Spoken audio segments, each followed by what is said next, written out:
From the outside looking in, it seems simple. My PD. Shit. There's $1.4 million in this bucket. That's a $20 million rip. Stay off the radios, no call-outs. Don't trust anyone. You see that? You heard about the inside heist teams. You want to steal this rip? Just say it out loud. Watch your back. Cover! You a snitch, Mike? You're not giving orders! The movie begins with a narcotics officer named Jackie. She is on the phone with an informant who sounds scared and nervous, like she knows something bad is about to happen. I will get to you. I'll protect you, and I will pull you out of there. Jackie tries to calm her and promises she will protect her no matter what. After the call, Jackie steps out of her car. Suddenly, a group of hired killers attacks her. They clearly intend to kill her. Jackie is badly wounded, but still manages to shoot back. Knowing she won't survive, she quickly sends a message from her phone, then throws it into the water to erase any evidence. Moments later, the killers reach her and brutally murder her. The next day, we meet Matt, the leader of Jackie's police unit. He is angry and shaken as he argues with his boss about Jackie's death. His boss tells him the FBI has taken over the case and is questioning everyone in the unit. The FBI believes Jackie may have been betrayed by someone on her own team. FBI agent Scott Atkins begins interrogating the officers. He questions Denny, Mike, and others. All of them speak highly of Jackie and say her death has deeply affected them. Scott then questions Ben. Ben says he has no idea why Jackie was targeted. Scott already knows that Ben and Jackie were secretly in a relationship. Ben admits they spent almost every night together that week. Scott pushes him aggressively, and the questioning turns into a physical fight. Other officers rush in and break it up.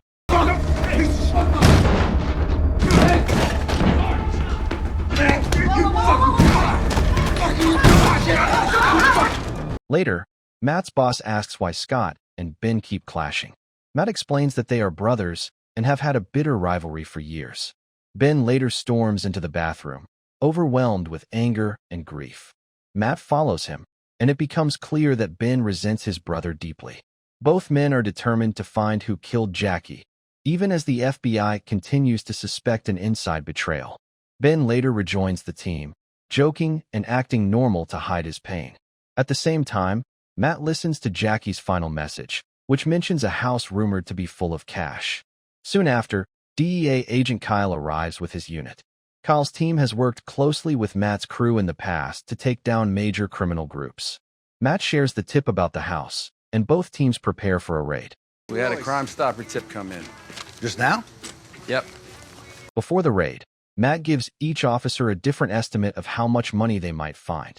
He tells Mike it could be $500,000. He tells Ben it might be $3 million. He tells Tabitha it's only around $75,000. They arrive at the house and meet a woman named Sasha. She is Mexican, which raises suspicion because the area is known for cartel activity. Matt tells her they have a warrant and search the house. A police dog alerts them to something hidden upstairs. Matt questions Sasha, but she says she knows nothing about any money. Upstairs, Matt and Ben find large metal drums hidden away. When confronted again, Sasha explains she lived there with her grandmother, who died 3 months ago, and she recently returned for medical reasons. She insists she doesn't know anything about the cash. Matt doesn't believe her. He explains that most houses in the area are owned by the mafia. From Sasha's point of view, Matt and Ben now look corrupt. She notices strange tattoos on Matt's hands and asks about them. He says they represent a question and an answer. AWTGG. What does it mean? When they open the drums, everyone is shocked. Each drum contains about $1.4 million, and there are 14 drums total, nearly $20 million. Matt admits it's the biggest seizure of his career. By procedure, the money must be counted on site. Matt orders everyone to hand over their phones. The team protests but obeys.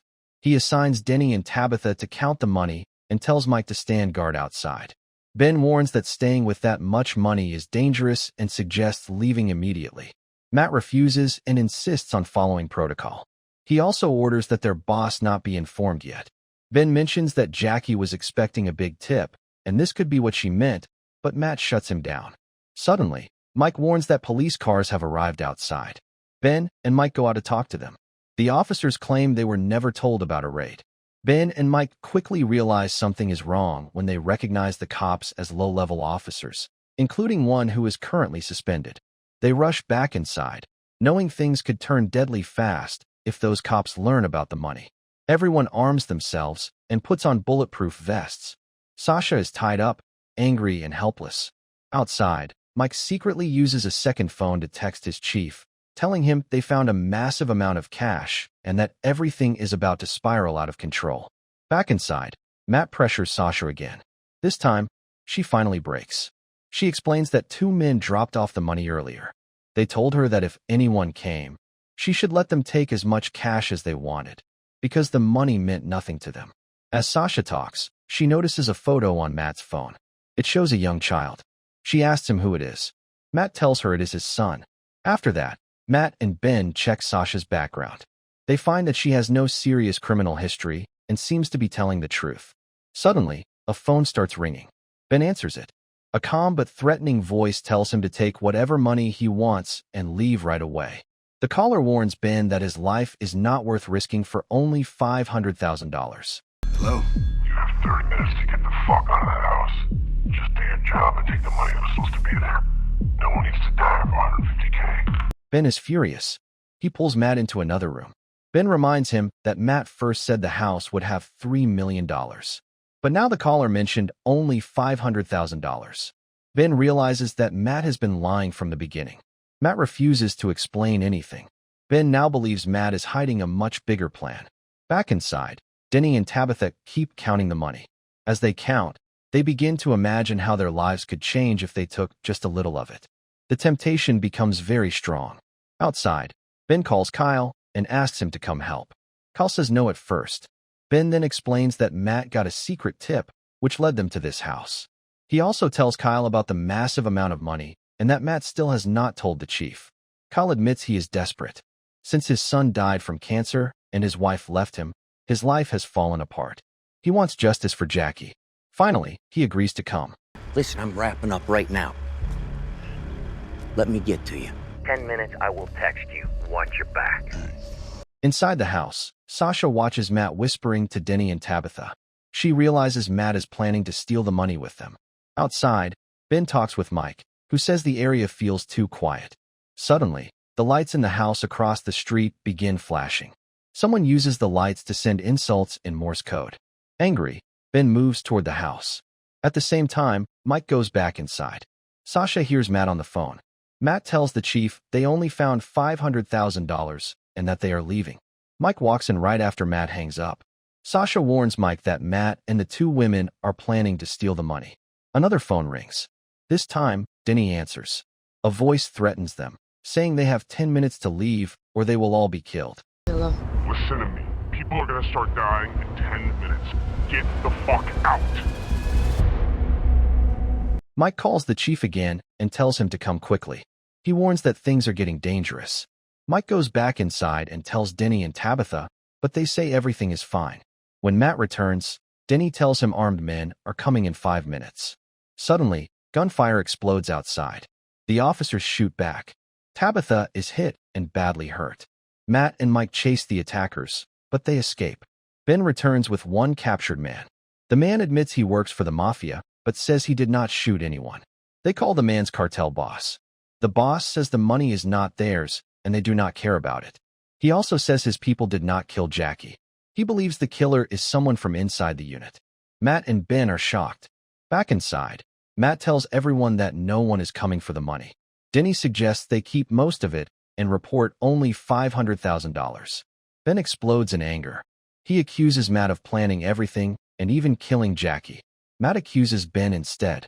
The argument turns into a fight until Mike stops them. Cop killer.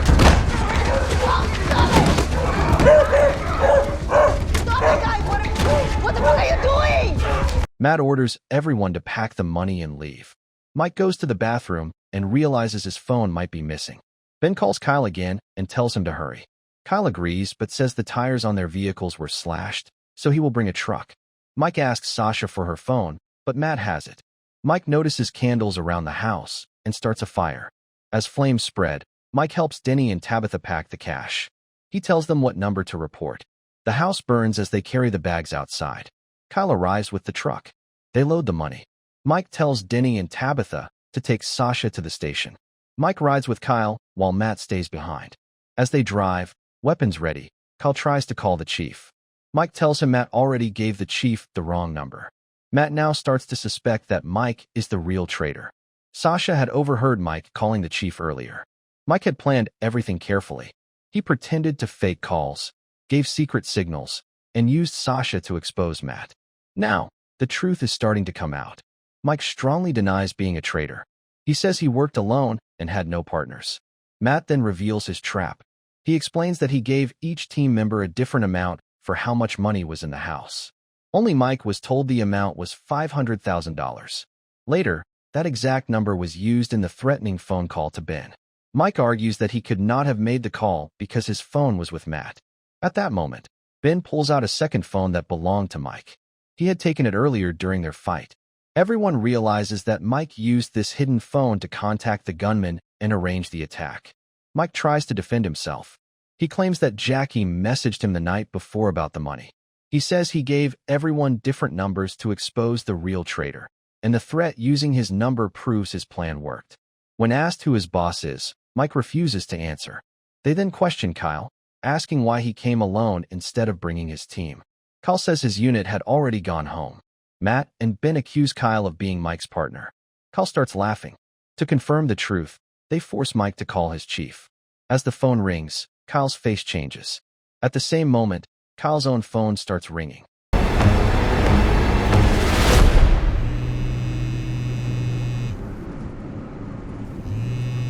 Instantly, Matt and Ben understand everything. Kyle and Mike were working together from the beginning. Gunfire erupts. In the chaos, Ben is shot. Kyle overpowers both Ben and Matt, beats them down, and takes their weapons. With control of the situation, Kyle offers them a deal. He suggests they split the money and walk away together. Matt looks Kyle in the eye and asks a single question. Did you kill Jackie? He confesses the truth. Kyle was the one who murdered Jackie, and the two of them had been partners for a long time. They killed her for the money. Suddenly, Ben's phone rings. He puts it on speaker. It is Scott. Scott says his team is already in position. Police vehicles block the road ahead, and Scott orders everyone to step out. Realizing he is losing control, Kyle makes one last attempt. He offers to kill Mike, keep the money, and lie to Scott. It's over. Looking gone down, man. I'm out. We're done. It's the feds. It's the fucking feds out there. Here's what we're gonna do. Ben calmly tells him the phone call is still live, and Scott heard everything. Panicking, Kyle opens fire, grabs the bags of money, and runs. At the same time, Mike grabs a bag and flees into the forest. A brutal chase follows. Ben forces Kyle's vehicle off the road, causing it to crash violently. In the forest, Matt and Mike fight fiercely. In the end, Matt defeats Mike. Back at the crash site, Kyle begs Ben to let him go and take the money. Ben opens the bag and shows the truth. Inside are only books, not cash. Without hesitation, Ben shoots Kyle, finally avenging Jackie's death. Matt arrests Mike and takes him away, determined to make him answer for everything. Later, Denny and Tabitha arrive with Sasha. Their truck is filled with all the money. They hand over everything to the authorities. The officers count the cash, and Matt's team reports the exact amount they originally claimed. Impressed by their honesty, the officers praise them. Wow. To the dollar. Well done, detectives. Well done. Then it is revealed that Sasha receives 20% of the money.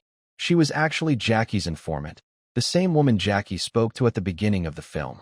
After her grandmother's death, the money will help her survive. Everyone feels relieved. Denny and Tabitha finally go home in peace. Ben thanks Scott, and for the first time in a long while, the two brothers feel good working together again. Sasha thanks Matt. Matt already knew she would tell the truth because she is a good person. He explains his tattoos. One is a question, are you a good cop? The other is the answer, yes. His son asked him that question before he died, and Matt promised him the answer would always be yes. As the sun rises, Matt and Ben sit together quietly, drinks in hand, watching the morning light. With that calm moment, the film comes to an end.